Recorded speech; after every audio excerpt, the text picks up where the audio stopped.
In flight, engine or pressurization failures are potential problems. They seriously impact on flight altitudes and, therefore, become very constraining over mountainous areas. In the case of engine failure during flight, the remaining thrust is no longer sufficient to balance the drag force, and therefore the cruise speed cannot be maintained.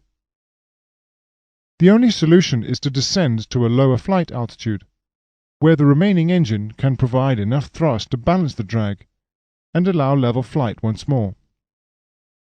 To achieve this, the aeroplane is allowed to decelerate from the selected cruise speed to the velocity of minimum drag. Then the nose is lowered to get weight apparent thrust to balance the drag. As the aeroplane descends into the lower atmosphere, where density is greater, the remaining engine can develop more thrust, which will mean that weight apparent thrust can be slowly reduced until an altitude is reached where the remaining engine generates enough thrust to balance drag. At this altitude, the aeroplane can level off, as shown.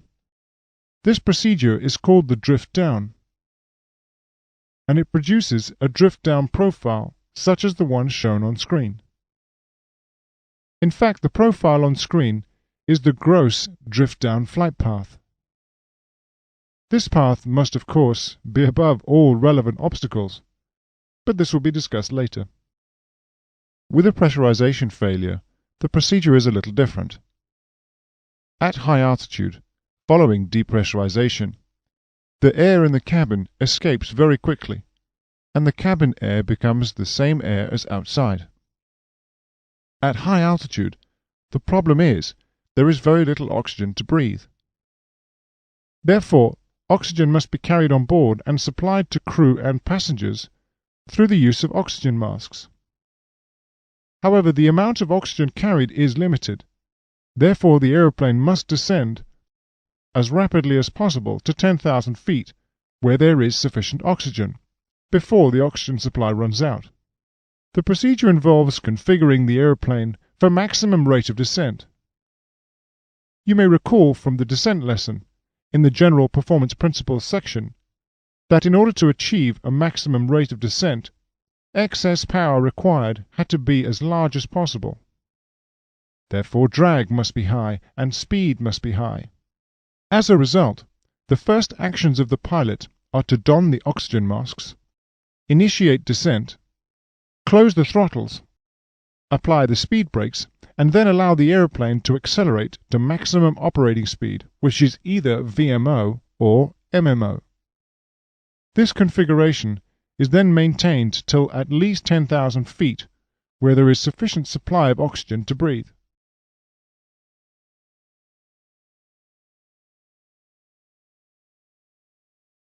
One of the crucial points about the drift-down procedure is the clearance of obstacles. Because the aeroplane is forced to descend, terrain, like mountains, may present a flight hazard. When assessing the terrain hazard, a safety margin must be introduced. When planning routes and planning the flight profile, it is not the gross flight profile that must be assumed, but rather the net flight profile. In other words, the flight profile must be made worse by a safety factor. This safety factor is based on assuming a gradient of descent that is worse than what the aeroplane can actually achieve. For two-engined aeroplanes, with one engine inoperative, the gross gradient of descent is increased by 1.1%.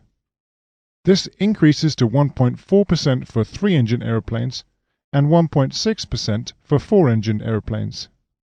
JAROPS 1 details the regulations for en route obstacle clearance.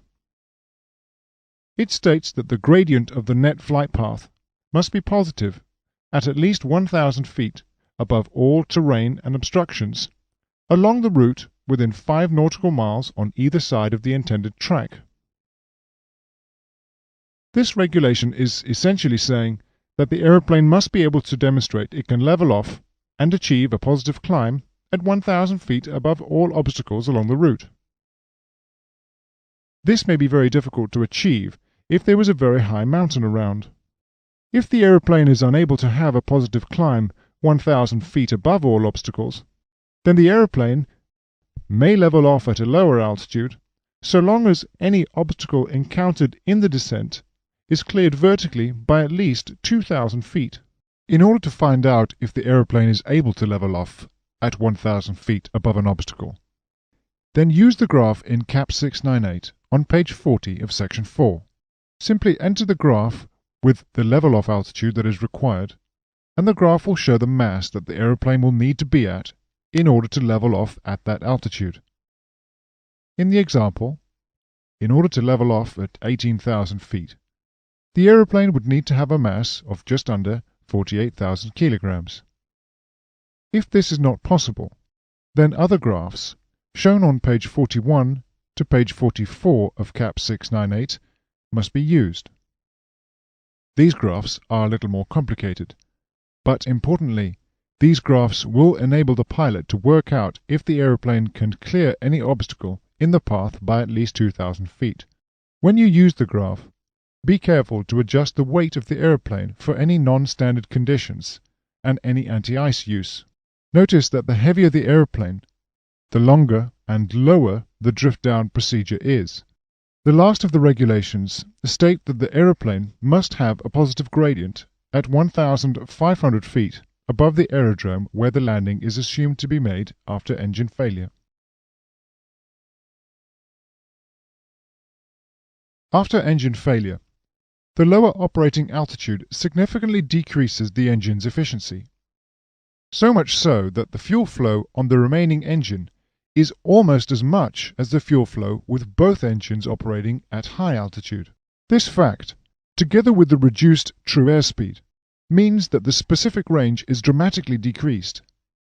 As a result of the reduced range, it is now not possible to reach the destination airfield, and in fact, the priority now is to find an alternative airfield to land before the fuel runs out. The issue is of such importance that it was necessary to regulate it. The authorities have set a safety standard that, in the event of engine failure, the aeroplane must have the capability of reaching a suitable airfield within a certain time period. JAROPS 1 states that twin-engine aeroplanes beyond a certain size must be no further away from a suitable aerodrome than the distance flown in 60 minutes using the one-engine operative cruise speed. For aeroplanes with 3 or more engines, the time is increased to 90 minutes. Therefore, at all points on the route, a twin-engine aeroplane must be within 60 minutes of an alternate airfield. This regulation has a significant impact on flight routes, especially over the sea. In the example on screen, you can see that a direct track to North America from Europe is not possible. However, as more and more reliable and efficient airplanes are produced, an extension to the 60-minute rule has been introduced. This extension is called ETOPS, and it stands for Extended Range with Twin-Engine Aircraft Operations. It hugely increases the operational capability of twin-engine airplanes, where only 3 or 4 engine airplanes could operate. However, ETOPS must be applied for by the airlines concerned, and approval must be gained from the appropriate aviation authority. To gain ETOPS approval, a greater range of performance parameters must be known, and these accompany the application and are eventually published in the operation manual. Gaining an ETOPS approval of 120 minutes, for example, will greatly benefit flight tracks across the Atlantic Ocean, as shown. The route from Paris to New York, for example, can now be flown direct by a twin-jet aeroplane. Currently, the longest ETOPS approval is given to the Boeing 777.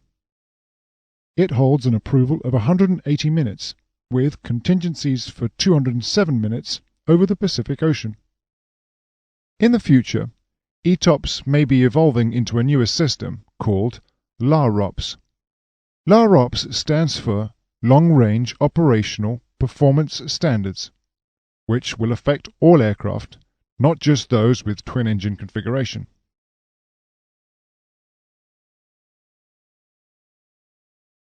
This completes the lesson on the en route and descent phases of flight for Class A aeroplanes. Concentrate on the climb profile and ensure you understand what happens to the profile when different speeds are selected. Also ensure you understand optimum altitude, and specifically on how to operate the aeroplane close to this altitude. Remember the limitation of the aerodynamic and maneuver ceilings, and ensure you never approach these altitudes. Be careful not to exceed the operating limits placed upon the aeroplane by either the manufacturer or the operator. If you do, you are exposing yourself, the aeroplane and its passengers to an untested and unaccountable flight regime. Lastly, know your aeroplane's capabilities by looking periodically through the performance data in the operating manual. Knowledge of the aeroplane and where to find the performance information greatly enhances the decisions in an emergency.